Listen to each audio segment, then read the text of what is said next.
You sometimes feel like you're in a fog. Lately, during the pandemic, I found that my mind is wandering a lot more than it had been in previous years. Not that it was ever very focused. And often told the joke that my mind, I'm always thinking, but usually not about the topic at hand. One thing I've turned to in recent years, especially during the pandemic, and especially since I live with schizophrenia and I have trouble sometimes relating to reality, it's gotten better over the years, but is meditation.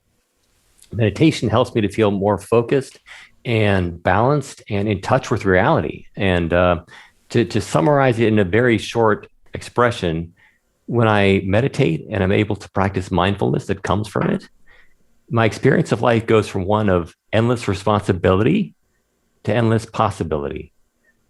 Being in the moment helps me to see that there is so much that I can do in my life and experience that firsthand. So it's a great feeling.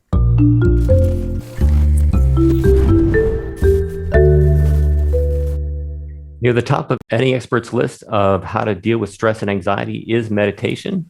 We have two wonderful guests today on One Mind Brainwaves. I'm Brandon Staglin, your host. We're featuring two excellent guests talking about their experience and their work for helping people meditate and its effects on the body, the brain, and the mind. Well, and please stick around for a little while after the interviews because we're going to have a great section on how to choose a mental health app that can benefit you from our wonderful team at One Mind Cyber Guide. That's what they do. But first, we're so glad to be welcoming back who's becoming a Brainwaves regular almost now, a very talented and mindful singer-songwriter, Mr. Peter Mayer. His beautiful music and lyrics transcend the everyday and focus on the wonder of life on Earth. And he's, as I said, one of my all-time favorite musicians and has had a great influence on my life. Peter, thanks for being with us again on Brainwaves. Well, thank you, Brandon. I'm honored to be here, and thank you for your kind words. Absolutely. Well deserved. Great to see you again. Peter, yeah, music has helped us all get through the past year, and your music has helped me get through the past year. What has helped you? What have you been up to since we saw you? I can't believe it's been almost a year since we saw you last May. Yes, well, yeah, of course, music has been a great thing for me too, not just as a musician, but also as a listener. And I have two girls, 9 and 13, who are here at home. And of course, they've been schooling. And so it's been a lot of cooking and cleaning and homework for me. And in addition to just our sort of nesting as a family, I think for me, one huge thing, I think, as for many of us, has just been stepping outside when I can, either with my kids going for a walk or a bike ride, or just by myself walking our dog, etc. And I've just felt like that's been the greatest therapist of all, is just the outdoors, and to feel connected to the neighborhood and to the open sky and the earth and all of that. So that's really helped me get through. And I have to say that, as again, for many folks, there's been some hidden gems in this pandemic. For me, it's been family time, because there's been so much time together. So I'm grateful for that.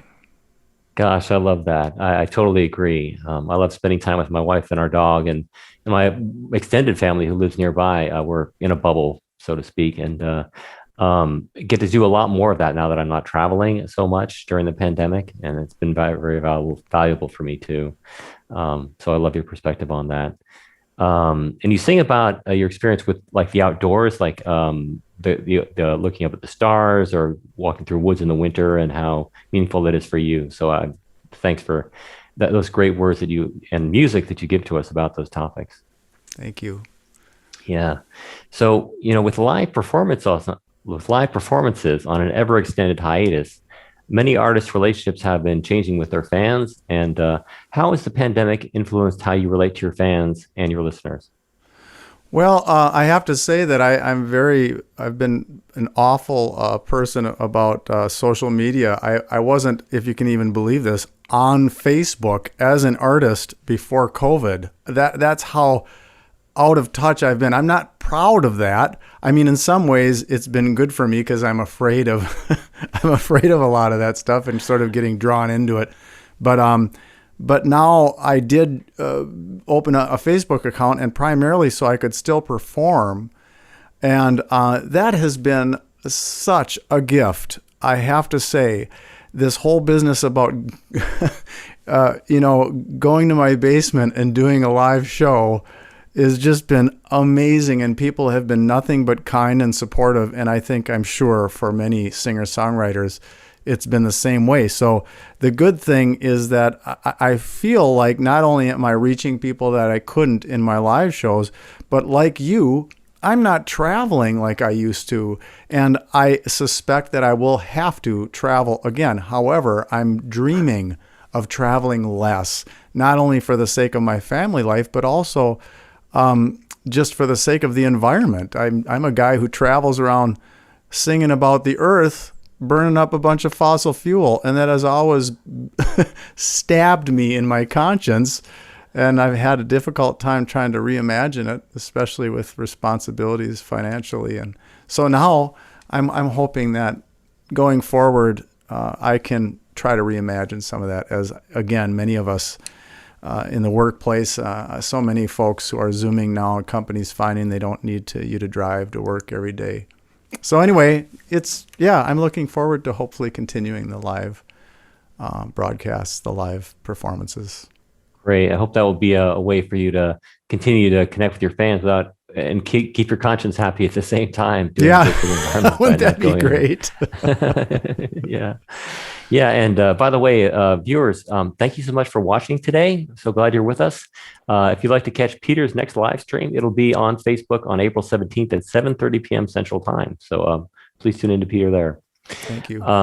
Yeah, and the song you're performing for us today, Peter, is from your latest album, Catching Rain, which came out in 2018, and it's called Breathe In. It's a beautiful song about, well, it sounds like a moving meditation when you sing about it.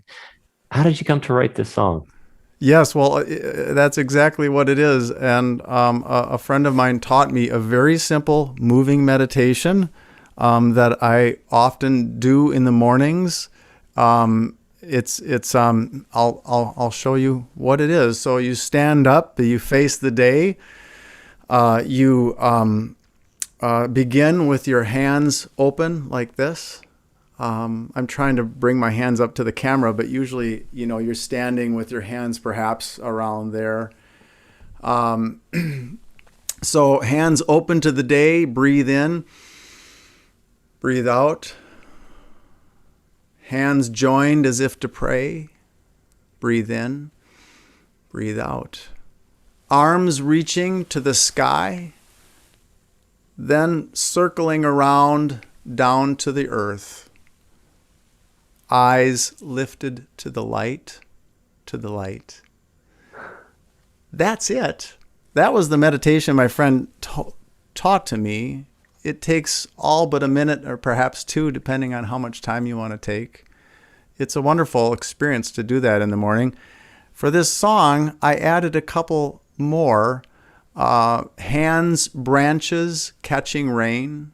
Breathe in, breathe out. Then rising, so then we're moving. Rising like a stalk of grain, so bend down and then bring them all the way up. Breathe in, breathe out, and then bring them back. And eyes, reaching, or let's see, I have the words here. Arms reaching to the sky, then circling around down to the earth. That's the idea of it. So it's meant to be just a moving meditation put to song. Simple as that. Thank you for sharing that with us. I want to try that.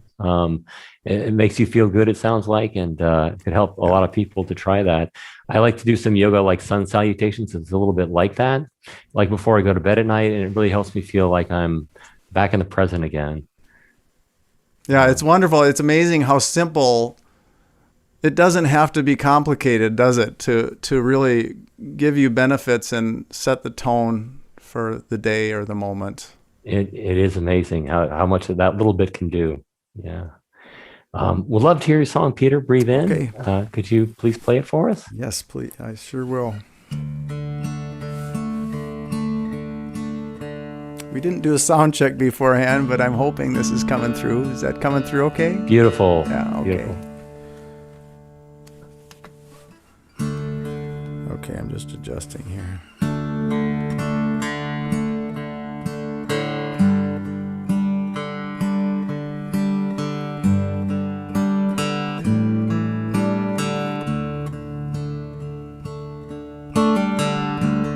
If you're watching this, I'd invite you to meditate along with me, doing the motions if you feel so inclined.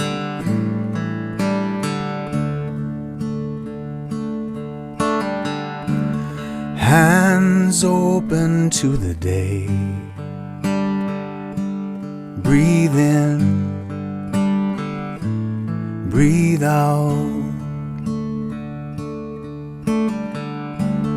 Hands joined as if to pray. Breathe in, breathe out. Arms reaching to the sky. Then circling around, down to the earth. Eyes lifted to the light, to the light.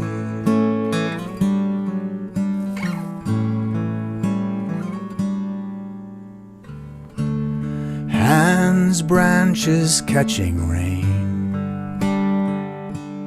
Breathe in, breathe out. Then rising like a stalk of grain. Breathe in, breathe out. Arms reaching to the sky. Then circling around, down to earth. Eyes lifted to the light, to the light.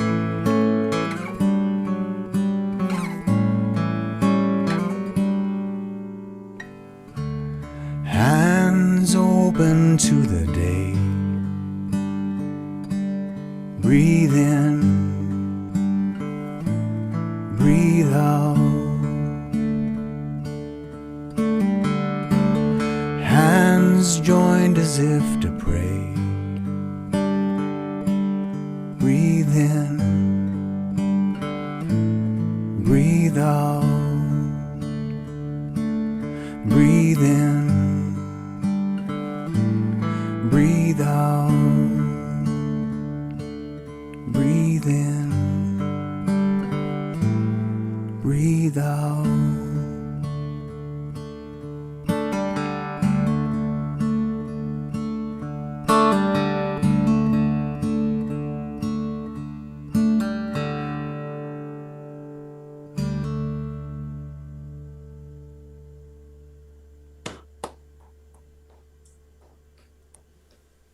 Peter, thank you so much.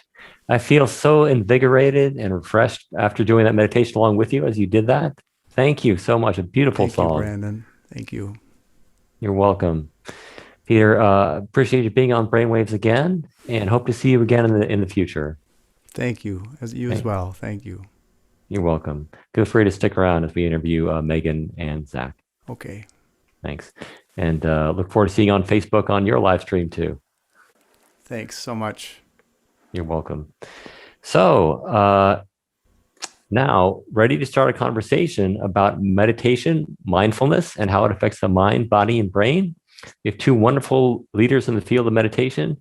With us today are Dr. Megan Jones-Bell, Chief Strategy and Science Officer for HEADSPACE, the meditation app company, as well as Zach Westerbeck, who is a mental health advocate, speaker, and author of the amazing book, You're Not Alone, the only book you'll ever need to overcome anxiety and depression, which I've read, enjoyed, and learned a lot from.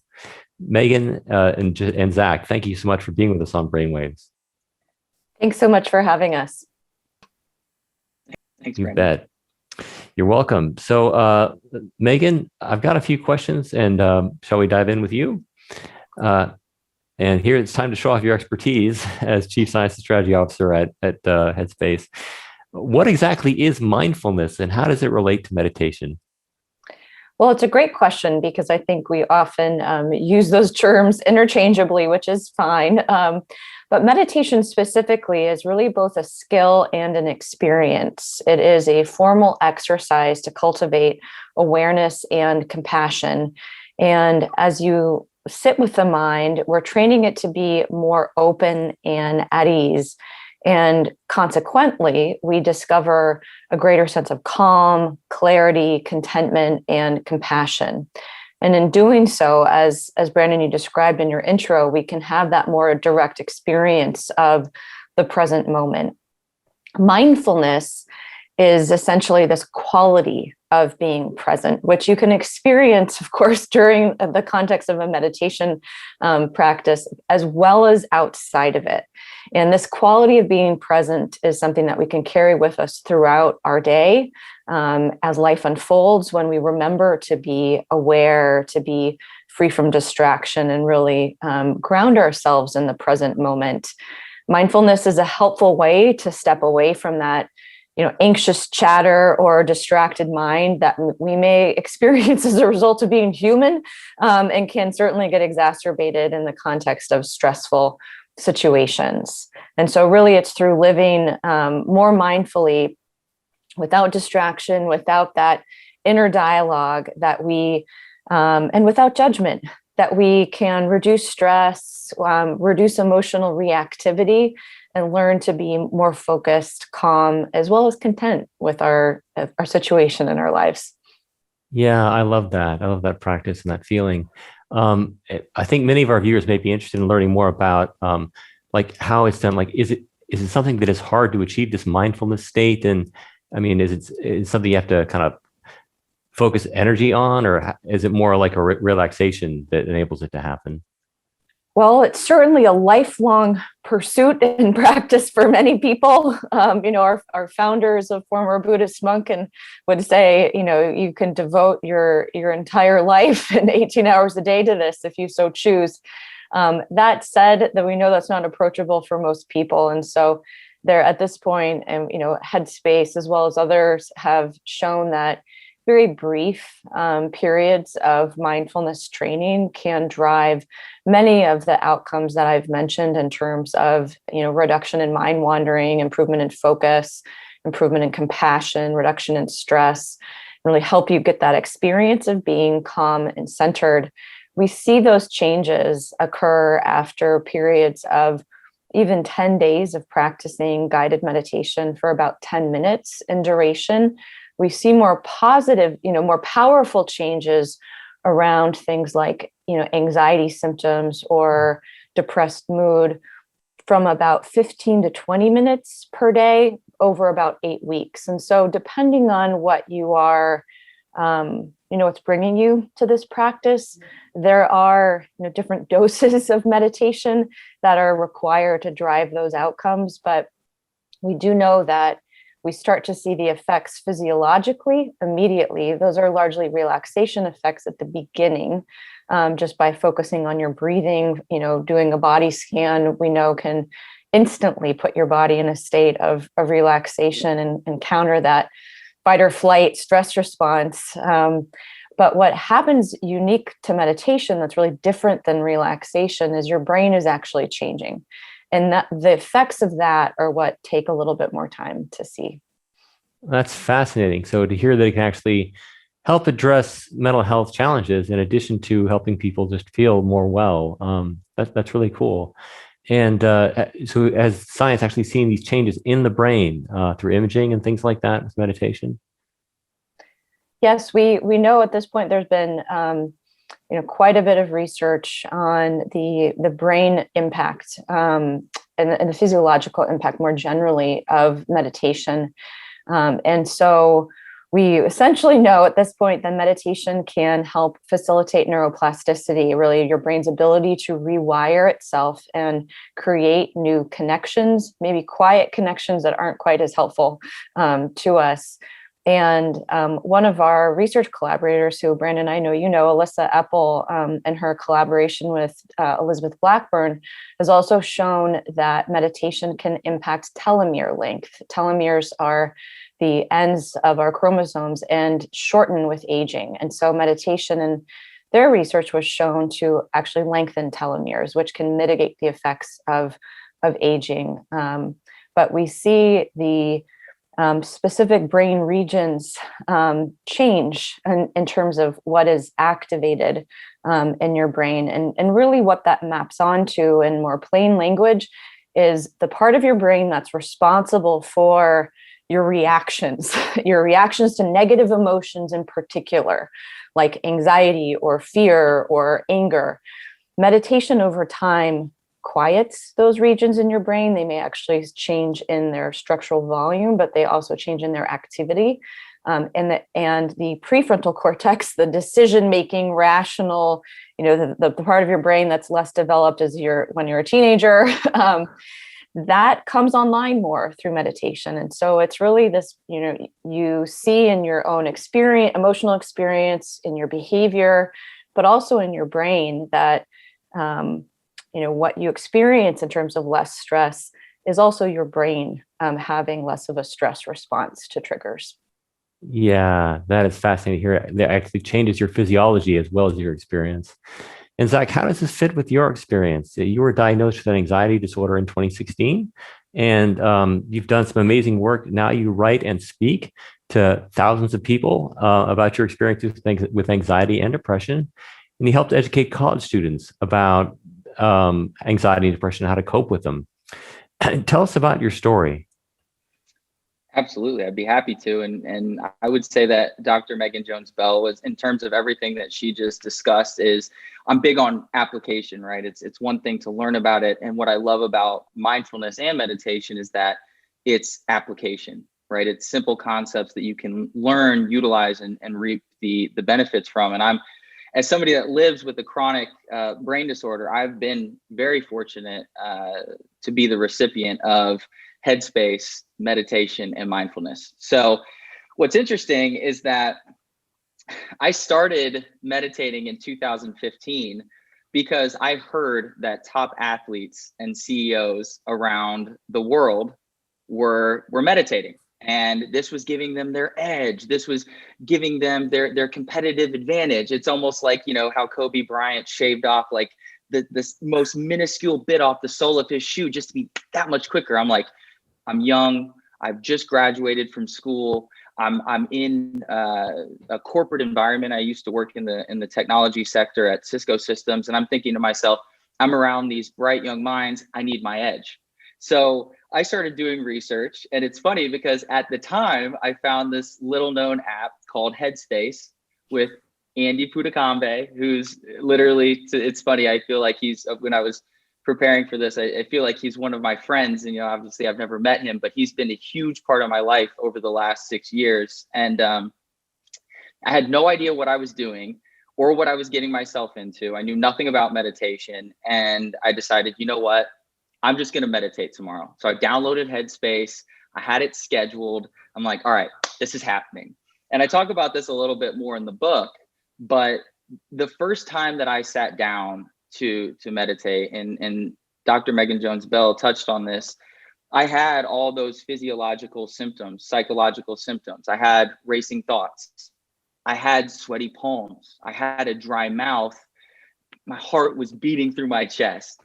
And I didn't have words for what I was feeling at the time. I hadn't been educated on brain health, which, by the way, is a term that I've been using in my workshops, thanks to One Mind. I love the term. It's a wonderful destigmatizing tool.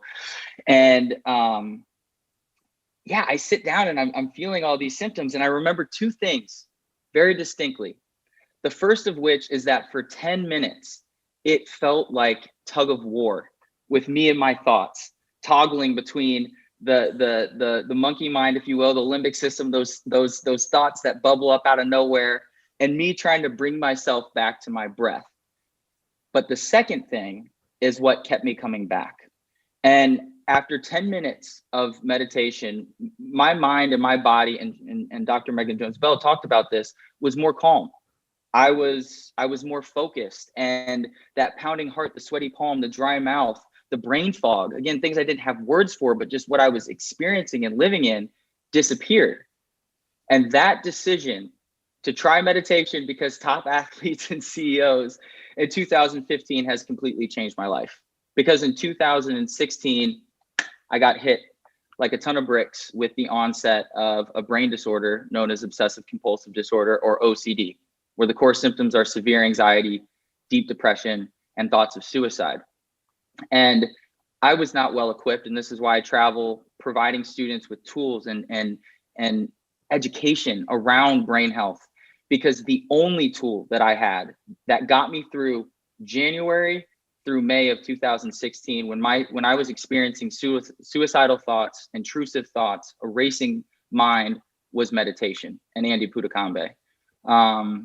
I don't know if I would be here to this day if I did not have him in that time period, because it was the only thing that quieted my mind. And I do believe that meditation is a science, because you can get replicatable results, and it's exercise for your brain. Like Dr. Megan Jones-Bell talked about, you are changing the brain through neuroplasticity. And I'm a testament to that. So I really believe in it. Wow, thank you for sharing that really inspiring story, Zach. And it inspires me to know how much you've done with your life and your career since then. You definitely have that edge that you've been seeking.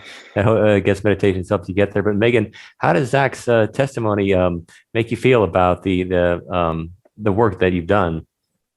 Well, I think it's really a testament to Zach and his resilience and perseverance through something enormously challenging. And I think that I'm heartened to hear that, HeadsPace specifically, and mindfulness more generally, was an effective tool and support through that journey. But as we all know, having lived through our own experiences, it is you really have to dig deep internally to kind of weather the storm.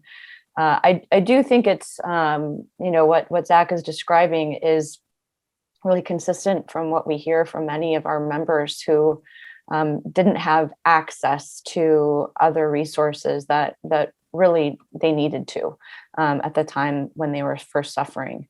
And so I think this is one observation I've had about HeadsPace for a long time, which is it can be, and mindfulness in general, it can be a approachable front door for people who don't really know where to go to seek mental health support.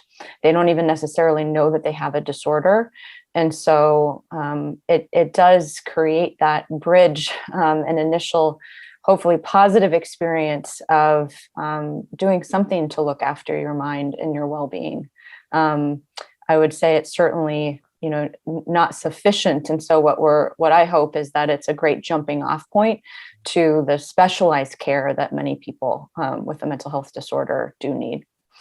Yeah, that's a great perspective. Thank you. And I've used various different apps over the years. I've used one called Super Better for helping with feeling better and with anxiety and depression, as well as HeadsPace, as well as one called Brain HQ, which is a brain training app. And I am curious about, we'll get to this in a little bit, but curious about science. You were talking about apps and how they affect, talking about how meditation mindfulness affects brain health. But what about specifically apps for these practices, say meditation, mindfulness? How do they affect people's? How do people use these apps? And is it different between different types of people, different age groups or genders, things like that? And as a follow-on question, because I'm personally interested in this, has science shown any relative differences in the effects between apps for meditation and mindfulness versus apps for things like brain training that stimulate you and try and get you to, challenge your brain in different ways? It's a great question. So starting with the first part around, do these practices affect all people the same way?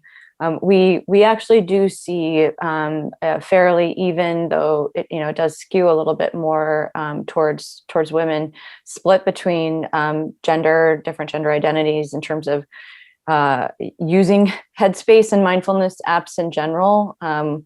We also see, where there are differences in the research, I say not really across, different genders, but there is difference across age groups, just because primarily of developmental considerations for children, and the fact that their brain, their prefrontal cortex hasn't fully come on board yet. As anyone who has a teenager can tell you, but which to them makes meditation even more important, because they're up against this natural challenge of regulating how they feel and regulating their behavior. And so tools like mindfulness are extremely important for youth who don't like feeling out of control in their experiences.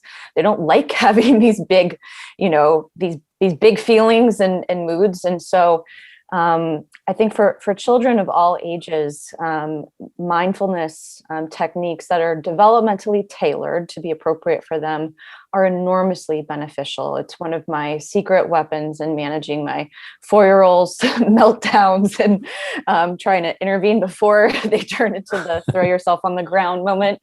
But we do a lot of work with schools. We make Headspaces free for youth in many contexts through partnerships we have with school districts and nonprofits. But we also know that older adults benefit just as much as working age adults from these practices. And we have seen quite meaningful use of our app specifically. We've done a lot of research to understand modifications that might be helpful for that population. And I think during the last year, I've really seen that seniors and older adults in general are becoming quite tech savvy. And so an app like Headspace is quite appropriate and relevant.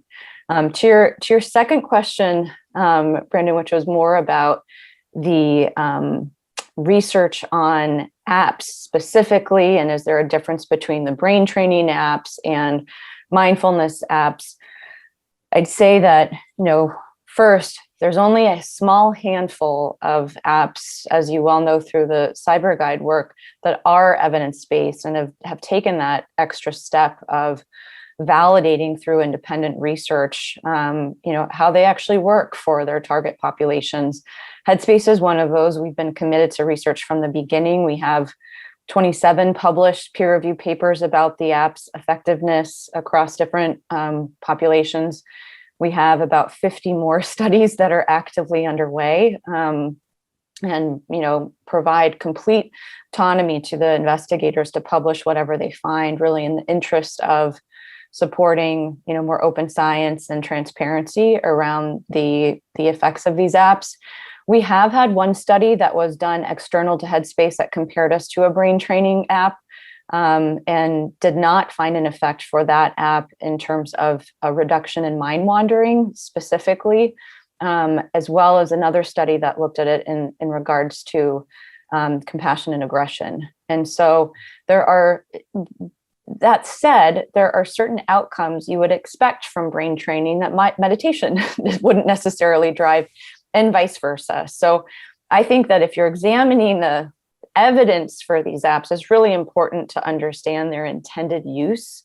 Meditation's intended use is stress reduction, and core mechanism is enhancing awareness and enhancing compassion. So if we didn't see an effect for compassion or stress reduction, that would be an alarm signal that maybe what we built wasn't working.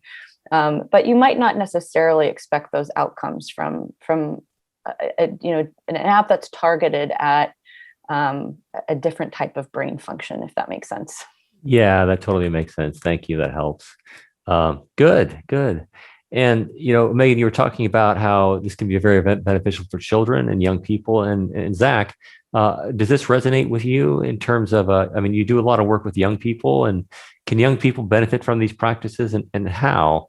And how do you encourage young people to use meditation and mindfulness to benefit their happiness and well-being? Yeah, absolutely. It's a great question. And the short answer is absolutely. I'm on top of being a brain health advocate, I'm a meditation advocate. So every program that I implement when I speak at different universities, in my individual coaching practice, which, by the way, is not a replacement for therapy, but supplemental too. We implement meditation as one of the very first things. And Dr. Megan Jones Bell alluding to meditation as a very important tool in anybody's recovery process, I think is really huge to point to. But I would be remiss if I didn't also mention, which I left out in my story, that seeking professional help from a therapy modality standpoint is the reason why I've recovered to the point that I'm at. So meditation was very helpful and is what has helped me sustain long-term recovery, which is always the perspective and viewpoint that I take when speaking to students and working with clients individually. But the therapy is what, in the short term, is what helped me overcome those symptoms. So I do want to touch on that, just so that people understand that it's meditation is a huge part of the process, but it is, I would never prescribe just meditation. I would also recommend talk therapy and approaching your brain health holistically. With that being said, how do you talk to young people about the benefits of meditation? You tie it back to their current state, where they're at in their lives. I speak to primarily 18 to 24-year-olds, which is really where we see the majority of the onset of brain disorders, brain health challenges like stress, anxiety, depression, thoughts of suicide. And there's two different types of people I'm trying to reach in every crowd, right? So the first thing is getting them excited, right? That, hey, meditation is a tool that optimizes your brain and therefore optimizes you. Who doesn't want to be optimized? Who doesn't want to be the best version of themselves? And what do I mean by this? Well, there's two different young adults that I'm trying to reach. The first of which is the one that's not struggling with anxiety, stress, overwhelm, depression, thoughts of suicide.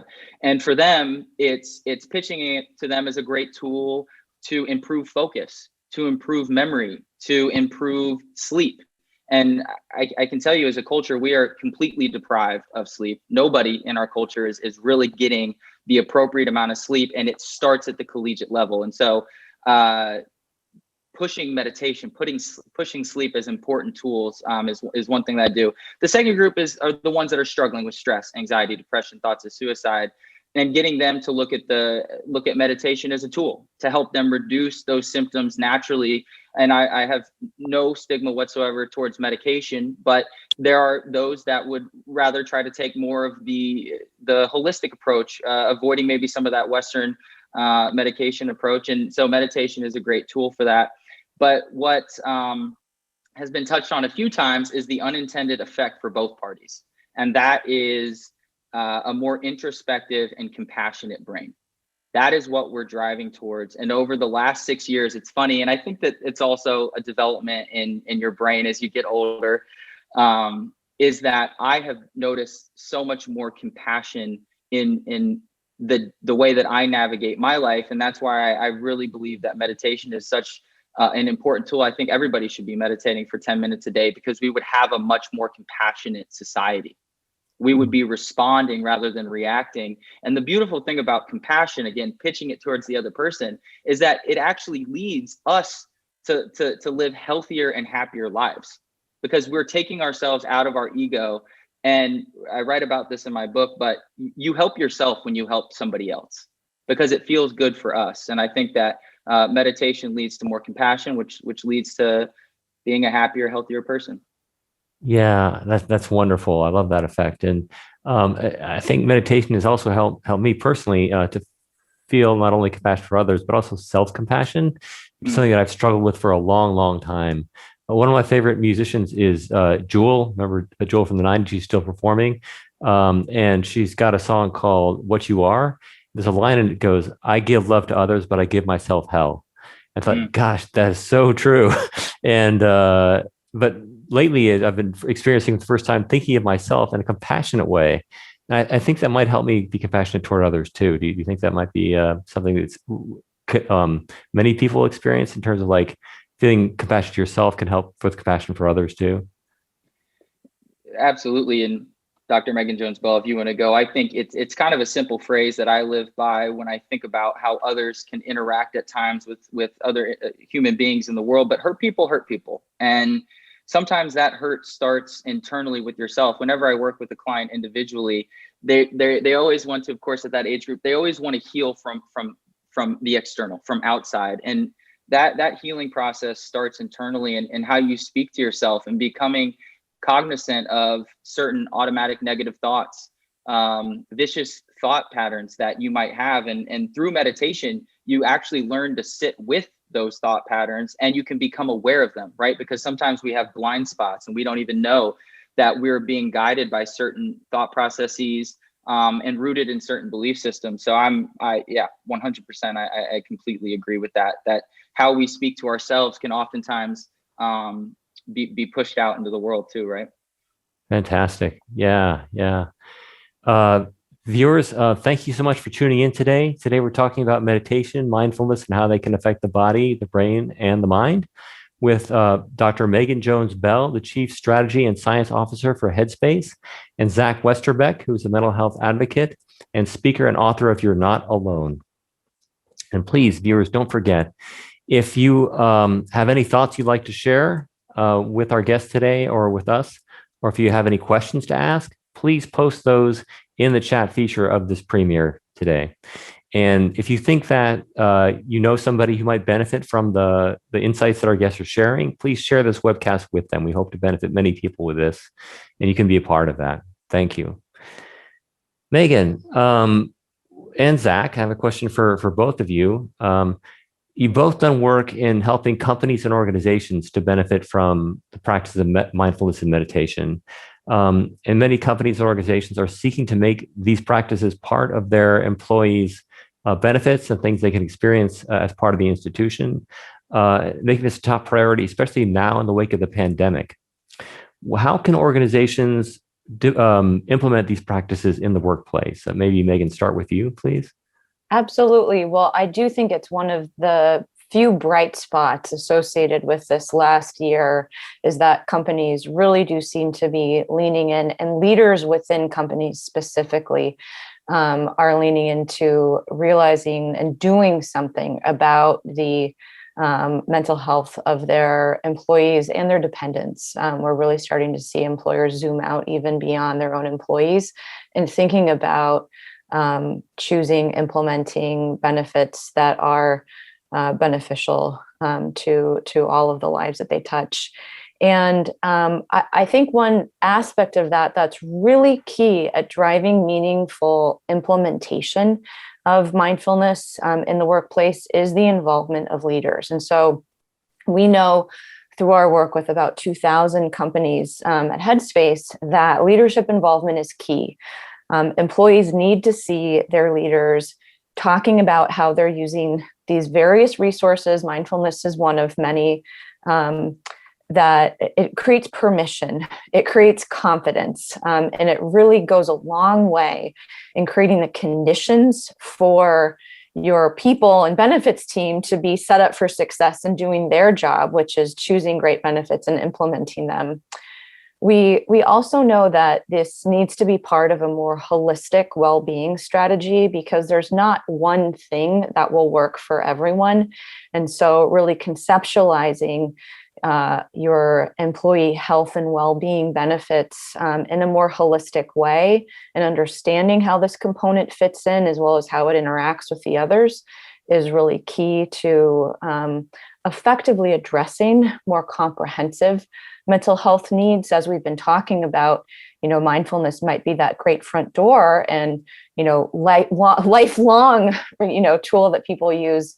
But many people need more. And so how does this fit in with other resources? Really making that a seamless connection is important because we know that when we have these fractures in our healthcare systems in between different solutions, those cracks are places where people can fall and can get lost and not actually transition onto the things that they need. The third point I'd make is around creating the implementation with your employees because they know what they need, they know how this will land. And so what that can look like for many organizations is partnering with their employee resource groups or other really interested and passionate individuals to create internal champions to shape how this comes to life in a way that will resonate with the culture of the organization, and be contextualized appropriately for different types of employees.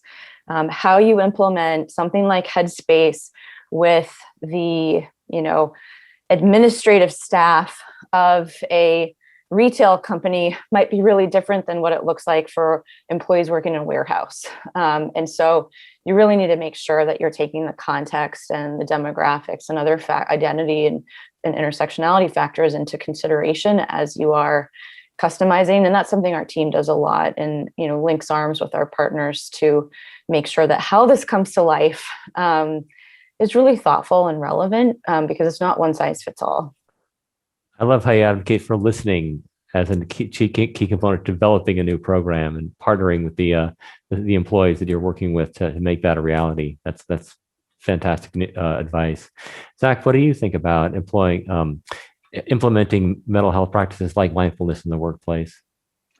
Yeah, absolutely. I mean, I think that what Dr. Megan Jones-Bell talked about is a lot of what I was thinking about prior to this interview. But when you think about the implementation and adoption, it's all about how do you get an individual contributor to buy in, and the top-down approach with the leaders is absolutely, I'm in complete agreement where it needs to start. There needs to be that top-down display, and leaders developing a vocal approach, which is an acronym that I use in my leadership training, which is being vulnerable, open, compassionate, aware, and then again, utilizing that skill of listening. So co-collaborating with individual contributors to sit down at the table and discuss different ways of how we can implement, a digital platform like a HEADSPACE to drive adoption. So we're going to sit down at the table. I'm not just going to tell you what's best for you, but that vulnerability is such a core component. And I can tell you only from the lens that I look through in my, segment of the market that I was in, there's not a whole lot of leaders openly talking about stress, anxiety, depression, overwhelm. And I think, yes, there are services that are being offered, but until, again, to Dr. Megan Jones-Bell's point, unless those leaders are talking about the use of meditation, displaying that, right? Maybe that's jumping on a video conferencing tool like this, and running a daily meditation, or displaying, hey, the executive, the C-suite level, this is what we do on a daily basis. We want to come and meditate with you, putting together town halls, encouraging small groups, and then brain health awareness training. And this is where you can develop that vocal leadership style, where you get leaders to start to understand the value and vulnerability, openness, compassion, and then awareness of the signs and symptoms of stress, anxiety, depression, so that you can help employees avoid things like burnout and breakdown. And I can tell you from firsthand experience that I was on the verge of both, especially at the onset of my brain disorder. So I think just developing a vocal approach from the top down is going to drive that adoption internally. Oh, thanks for sharing your experience and your wisdom there. Thank you, Zach and Megan. So now it's time for a really fun part of the show, the lightning round. In this round of the show, we're going to ask each of you in turn a series of 5 questions each. So starting with all 5 questions for you, Megan, and then go to Zach and ask all 5 questions. And for that entire round of 5 questions, we want to answer them in 30 seconds or less. Okay, so get ready, clear your mind, be mindful, and we got these wonderful questions for you. So Megan, you ready? Ready. Okay, Megan, what gives you the most stress relief? A person, dog, cat, or other? A person. Okay, great. What helps you cope when you're going through a tough time mentally? To me, talking to friends and family. Mm-hmm. What music, sound, or story do you turn to when you're feeling down? Classical music. Where do you find small moments of joy? Small dance parties with my husband and son. What gives you hope? How center stage mental health has become over this last year, because we're finally talking about it, and that's the beginning of change. Hear, hear. Thank you. Okay, Zach, your turn. Lightning strikes twice. What gives you the most stress relief? A person, dog, cat, or other? Human. Yeah, person, for sure. What helps you cope with when you're going through a tough time mentally? Nature, meditation, family and friends, and therapy. Hmm. Okay. What music, story, or sound do you turn to when you want to feel calm? Piano or chill hip hop beats. Where do you find small moments of joy? Gratitude and the freedom that my fiance and I have to take walks during the day. Love It's it. nice. Yeah. And what gives you hope? Amen to Dr. Jones Megan Bell for her point. For me, that's, as an advocate, it's all you could ask for. We all have a seat at the table now to talk very openly about it, and that certainly was not the case a few years back. So it's incredible. It's beautiful to see so much awareness and engagement in the mental health community and beyond for mental health, which is fantastic. Yeah. Thank you. Lightning strikes twice. And it's great to have these answers. And Peter, are you still on? Would you like to do this with us? I think he's gone. Okay. Well, great. Yes, No. there I am. Oh, you're back. Peter, would you like to do the lightning round? Oh, gee. It's a lot. Yeah, sure. Okay. The third strike of lightning. What gives you the most stress relief? A person, dog, cat, or other? I would say my family, and also I do have a fluffy little dog that does a lot for me. Love it. What helps you cope when you're going through a tough time mentally? Just stopping, I guess, whatever I'm doing. And often, as I mentioned earlier, getting outside, going for a walk. Yeah. What music, sound, or story do you turn to when you want to feel calm? I like jazz a lot in the background, like mellow jazz. Where do you find small moments of joy? Oh my goodness. I mean, if they're always there, I guess throughout the day. Again, if I stop and take notice, again, family relationships and getting outside. Yeah, yeah. And what gives you hope? Well, things like this, I would say, gatherings and discussions and people with good hearts and good knowledge to help others. Yeah. Yeah, thank you. I agree. Thanks so much, Peter, Zach, and Megan, for being our amazing guests on Brainwave today. You brought so much light and insight for people's lives, I think, today. And I really appreciate your participation. Thanks for your great work, Brandon. Yeah, likewise, Brandon. Thank you. Thank you, Brandon. Thank you, Zach. And viewers, thank you too for watching and participating today. Please stick around for a few minutes. We've got a presentation from our One Mind Cyber Guide team. There are thousands of mental health apps on the market. Our One Mind Cyber Guide team will walk you through how they rate and review these mental health apps objectively and rigorously. Maybe this can help you choose an app that may benefit you. Take it away, One Mind Cyber Guide team. Hi there, I'm Martha Neary, and I'm the project manager of One Mind Cyber Guide.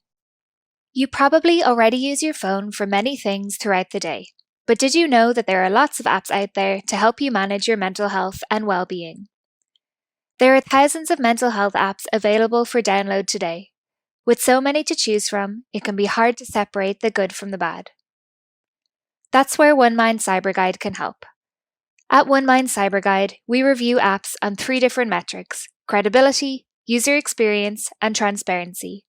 We've reviewed over 200 products, and all of these reviews are available for free on our app guide at onemindcyberguide.org. Hi, I'm Stephen Schuler, and I'm the Executive Director of One Mind Cyber Guide. I'm a clinical psychologist and mental health service researcher, and my research focuses on the use of technology to increase access to mental health care. The work we do at One Mind Cyber Guide is important because there's a need for objective, third-party reviews of mental health apps and rigorous evaluation of their evidence base. Mental health apps can be a great tool to add to your mental health toolkit. Research has shown that apps are especially helpful when used as an add-on to traditional treatment with a licensed provider. In one study, which looked at apps to help reduce depression and anxiety through skills-building exercises, participants saw benefits from using the app for just under 1.5 minutes each time. This suggests that even using an app for a couple of minutes each day might be helpful for you. Most good habits can take a little while to form. Building the use of an app into the daily routine that you already have may help you use it in a more sustained way. For example, maybe you brush your teeth and then use the app, or use it after dinner. Most apps also allow you to set notifications, which can be really helpful to remind you to use the app regularly. We look forward to seeing you next week for another app review. Thank you, Cyber Guide team, for your insights today. And thanks again to our wonderful guests, Zach, Peter, and Megan Jones-Bell. And viewers, thank you too for being a part of this great webcast today. Please share this with others, and please tune in next week for another great episode of One Mind Brainwaves. Take care, everyone. You're feeling anxious, afraid, alone. I haven't been able to see my family or my friends. Families that struggled to find mental health care before find it even harder now. I feel a lot of guilt in not being with my family. Are there solutions? Visit onemind.org, seeking the answers, bringing help to the front lines, accelerating brain health for all. Help us fund new treatments at onemind.org.